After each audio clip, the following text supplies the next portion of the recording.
ہماری خداوند یسوع کی انجیل مقدس یوحنا کے مطابق اس کا 15واں باب 12 سے 17 آیات تک۔ اس وقت یسوع نے اپنے شاگردوں سے کہا، میرا حکم یہ ہے کہ جیسے میں نے تم سے پیار کیا ہے تم بھی ایک دوسرے کو پیار کرو۔ اس سے زیادہ پیار کوئی نہیں کرتا کہ اپنی جان اپنے دوستوں کے لیے دے دے۔ تم میرے دوست ہو بشرطے کہ جو کچھ میں حکم کروں تم کرو۔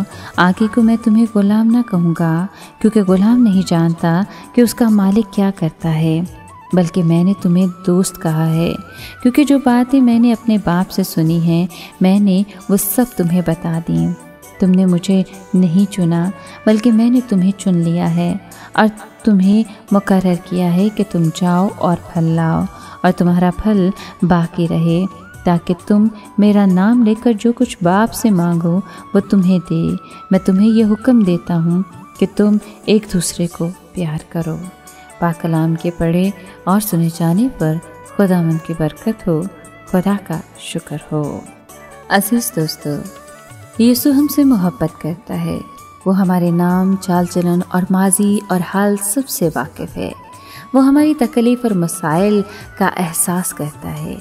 ہمارے مستقبل کو خوشگوار بنانے کے لیے اس کے پاس منصوبے اور مدد موجود ہیں۔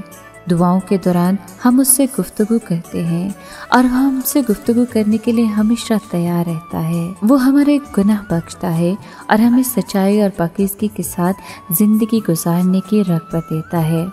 جیسا کہ یسوع ہم سے محبت رکھتا ہے ویسا ہی ہمیں بھی چاہیے کہ ہم ایک دوسرے سے محبت رکھیں۔ ہم اپنے عزیز و اقارب اور دوستوں سے زیادہ قریب آ جائیں اور ان کے حالات اور دکھ درد کو محسوس کریں، ان کے مقاصد اور شخصیتوں کو جاننے لگیں، ان کے مسائل کا حل ڈھونڈنے میں ان کی مدد کریں اور ان کے ساتھ کچھ وقت بھی صرف کریں۔ جب وہ کوئی خطا کر بیٹھے تو ہم انہیں درگزر کریں اور ان کے ساتھ صبر سے پیش آئیں اور ان کی خامیوں اور خطاؤں کو ان سے تذکرہ بھی نہ کریں۔ یسوع نے اپنی زندگی میں محبت کی انتہا کا نمونہ پیش کیا۔ اس نے محض باتوں سے اور مدد سے ہی کام نہ لیا بلکہ گناہ گاروں کے لیے اپنی جان تک دے دی۔ وہ ہمارے لیے محض جیا ہی نہیں بلکہ ہمارے عوض اپنی جان بھی دے دی۔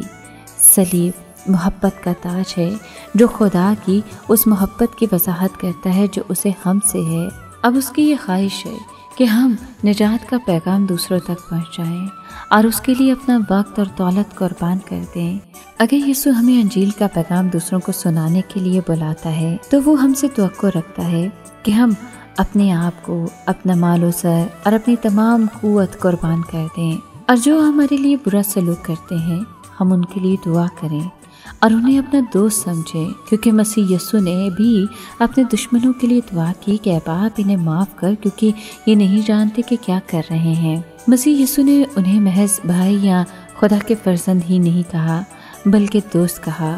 جو لوگ اس کی محبت کے حقدار نہ تھے، ایسوں کا کفارہ ادا کرنے کے لیے مسیح یسوع نے اپنی جان دے دی۔ ایمان، دعاؤں اور گواہی کے علاوہ یسوع ہمیں حکم دیتا ہے کہ ہم اپنے دوستوں سے محبت رکھیں جو پرخلوص اور خالص ہوں۔